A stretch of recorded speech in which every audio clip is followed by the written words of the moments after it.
Jabatan Pengangkutan Jalan JPJ Selangor mengarahkan laporan polis dibuat selepas pegawai penguatkuasanya menjadi sasaran balingan mercun oleh sekumpulan penunggang motosikal di Bandar Tasik Puteri Rawang.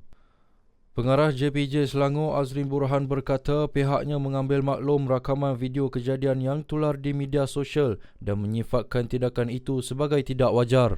Menurut beliau, perbuatan tersebut tidak sepatutnya berlaku atas apa juga alasan. Perbuatan itu adalah tidak wajar dan menyalahi undang-undang. Tiada kecederaan dilaporkan melibatkan pegawai bertugas dan pihaknya sedang meneliti tindakan lanjut yang perlu diambil. Azrin turut memaklumkan bahawa pegawai terbabit telah diarahkan membuat laporan polis. Difahamkan kejadian berlaku sekitar jam 10 malam Jumaat ketika pegawai JPJ menjalankan rondaan Ops Tahun Baharu Cina di Lebuh Raya Kuala Lumpur, Kuala Selangor, Latar. Sebelum insiden itu, seorang penunggang motosikal ditahan kerana tidak memakai topi keledar. Pemeriksaan mendapati individu berkenaan tidak mempunyai lesen memandu dan motosikalnya tidak dilindungi insurans.